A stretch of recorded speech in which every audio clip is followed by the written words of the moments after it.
सबको नमस्कार।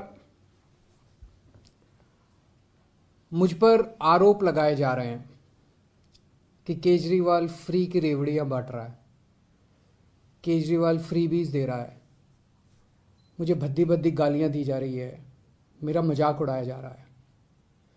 आज मैं देश के लोगों से पूछना चाहता हूं कि मैं क्या गलत कर रहा हूं। दिल्ली के गरीबों के बच्चे, मिडिल क्लास के बच्चों को मैं सरकारी स्कूलों में शानदार शिक्षा दे रहा हूं, लेकिन फ्री में शिक्षा दे रहा हूं। मैं लोगों से पूछना चाहता हूं कि क्या मैं फ्री की रेवड़ियां बांट रहा हूं या देश की नींव रख रहा हूं। दिल्ली के सरकारी स्कूलों में 18 लाख बच्चे पढ़ते हैं। इन 18 लाख बच्चों का भविष्य अंधकार में था। अभी तक हमारी सरकार बनी थी उसके पहले जैसे देश भर में सरकारी स्कूलों का बेड़ा गर्क है, देश भर में सरकारी स्कूलों की बुरी हालत है, वैसी दिल्ली के सरकारी स्कूलों की हालत थी। पढ़ाई होती नहीं थी, सरकारी सारे स्कूल टूटे फूटे पड़े थे, दीवारें टूटी हुई थी, छतें छू रही थी, ब्लैक बोर्ड था नहीं, डेस्क नहीं थे, नीचे बैठे रहते थे बच्चे, उनकी कोई पढ़ाई नहीं होती थी। 18 लाख बच्चों का भविष्य बर्बाद था। आज अगर हमने इन 18 लाख बच्चों का भविष्य अच्छा कर दिया, अगर मैं इन बच्चों को अच्छी शानदार शिक्षा दे रहा हूं लेकिन फ्री में दे रहा हूं, तो मैं क्या गुनाह कर रहा हूं। सरकारी स्कूलों में पहली बार आजादी के बाद से पहली बार 75 साल में पहली बार 99% से ज्यादा नतीजे आए हैं। मैं अगर अपनी बड़ाई खुद करूं तो कहा जाएगा कि केजरीवाल खुद अपनी बड़ाई कर रहा है, लेकिन नतीजे 99% से ज्यादा नतीजे आए हैं सरकारी स्कूलों के। प्राइवेट स्कूलों को भी पीछे छोड़ दिया। पिछले कुछ सालों में 4 लाख बच्चों ने दिल्ली के प्राइवेट स्कूलों से नाम कटा के सरकारी स्कूलों में भर्ती हुए हैं। ये कोई छोटी बात नहीं है। आज गरीबों के बच्चे आईआईटी के अंदर कंप्यूटर, मैकेनिकल इंजीनियरिंग की पढ़ाई पढ़ रहे हैं, नीट के पेपर पास करके डॉक्टरी की पढ़ाई पढ़ रहे हैं। एक लड़का है गगन, उसके पिताजी कार्डबोर्ड बनाने, गत्ते के डिब्बे बनाने की फैक्ट्री में मजदूरी का काम करते हैं। कोरोना में वो नौकरी भी छूट गई, 15,000 रुपये महीने कमाया करते थे। आज गगन का एडमिशन आईआईटी धनबाद में कंप्यूटर इंजीनियरिंग में हुआ है। उससे पूछ के देखिए कि क्या केजरीवाल फ्री की रेवड़ियां बांट रहा है या देश का भविष्य बना रहा है। ऐसे हजारों बच्चे हैं जिनका भविष्य आज सुनहरा किया हम लोगों ने। यह काम 1947 में हो जाना चाहिए था, यह काम 1950 में हो जाना चाहिए था, जो आज हम कर रहे हैं। आज हम लोग देश की नींव रख रहे हैं। ये रेवड़ी नहीं है, ये देश की नींव की में एक एक ईंट रख रहे हैं हम लोग। आज दिल्ली के सरकारी अस्पताल हमने शानदार कर दिए। दिल्ली में शानदार मोहल्ला क्लिनिक बना दिए जिनकी चर्चा पूरी दुनिया में हो रही है।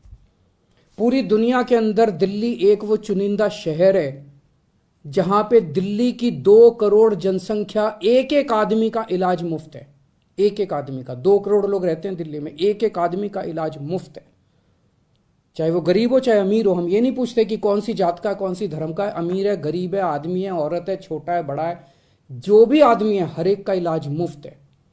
30 लाख, 40 लाख, 50 लाख रुपए का भी अगर उसका ऑपरेशन का खर्चा आएगा, उसकी सारी दवाइयां, उसके सारे टेस्ट, उसके सारे डायग्नोस्टिक्स, सब कुछ उसका मुफ्त होता है। सारे मोहल्ला क्लिनिक्स के अंदर उनका इलाज मुफ्त होता है। क्या मैं ये फ्री की रेवड़ियां बांट रहा हूं? आज दिल्ली के अंदर अगर किसी का एक्सीडेंट हो जाए, हमने एक फरिश्ते स्कीम बनाई है, अगर किसी का एक्सीडेंट हो जाए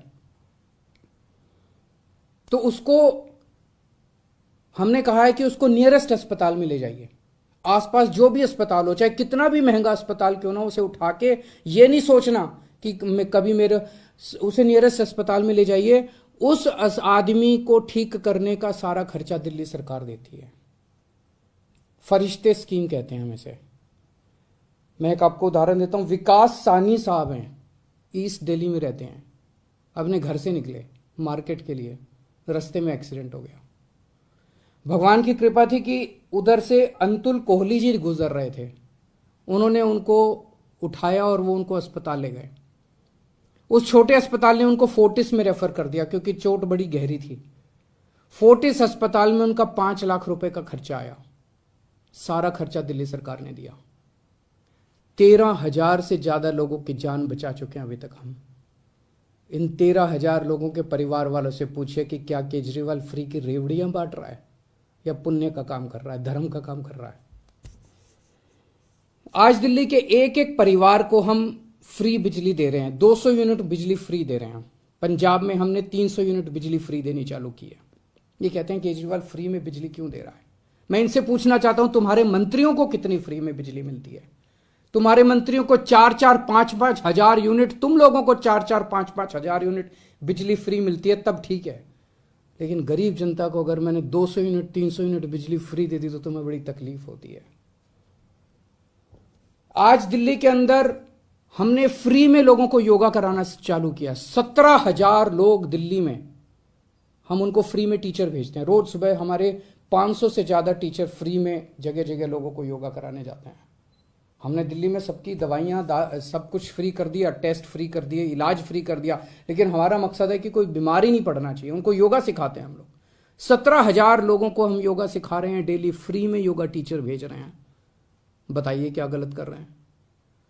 आज मैं दिल्ली में हजारों लोगों को फ्री में यात्रा करा चुका, हजारों बुजुर्गों को, लगभग 45,000 से ज्यादा बुजुर्ग ये तीर्थ यात्रा कर चुके हैं।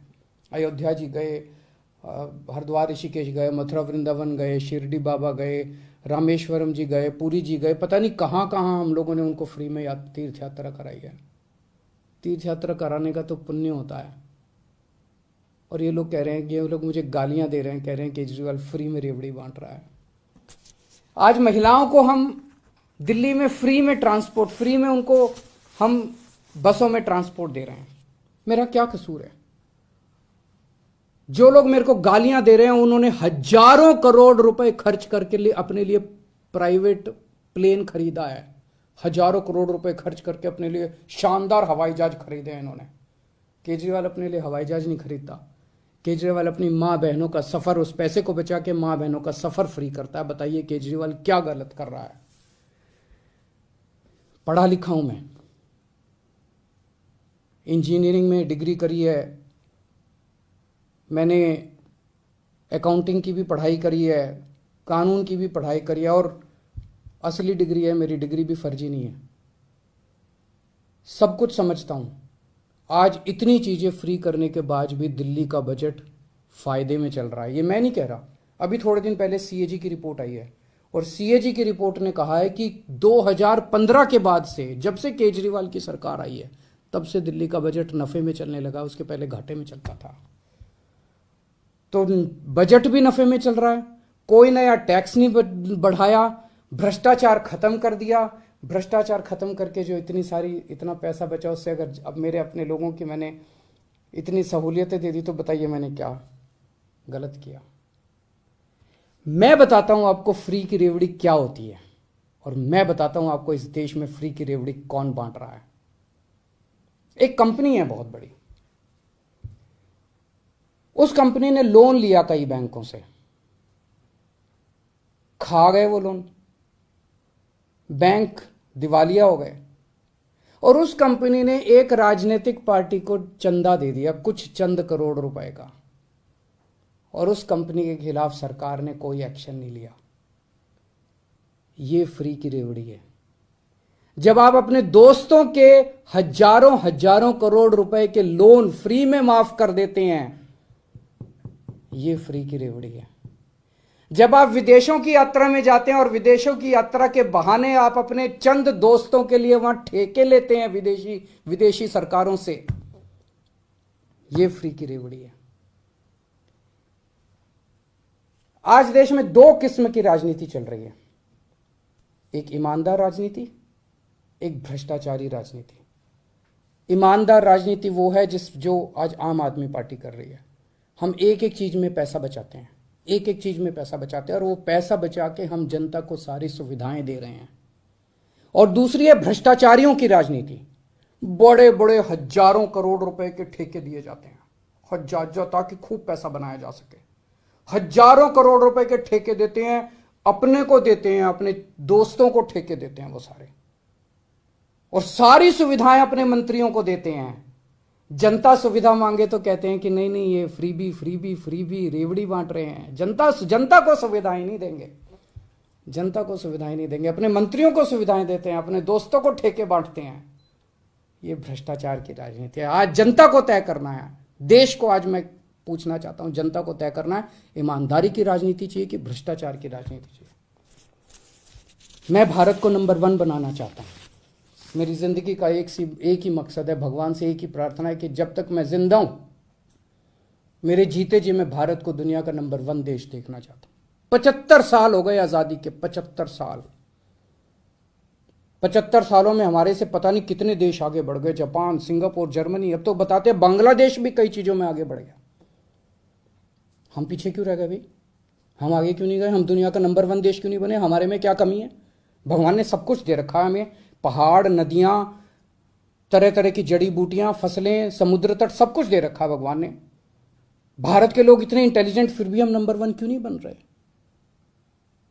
तो हमारा मकसद है दुनिया का नंबर 1 देश बनाना दे भारत को। आज दिल्ली के अंदर मैं फ्री की शिक्षा दे रहा हूं, बच्चों को अच्छी शिक्षा दे रहा हूं, फ्री की शिक्षा दे रहा हूं, लोगों को अच्छा इलाज दे रहा हूं, फ्री का इलाज दे रहा हूं।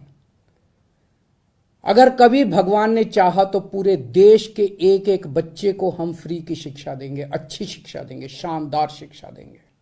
देश के एक एक व्यक्ति को हम अच्छा इलाज देंगे, फ्री का इलाज देंगे, शानदार इलाज देंगे। इससे देश की नींव रखी जाएगी। ये काम 1947 में, 1950 में हो जाना चाहिए था। और जब तक हम अपने देश की नींव नहीं रखेंगे, जब तक हमारी नींव मजबूत नहीं होगी, तब तक भारत दुनिया का नंबर 1 देश नहीं बन सकता। हम भारत के अंदर कैपेबिलिटी है, कैपेसिटी है आगे बढ़ने की, लेकिन उसके लिए हमें एक ईमानदार राजनीति की जरूरत पड़ेगी। नमस्कार।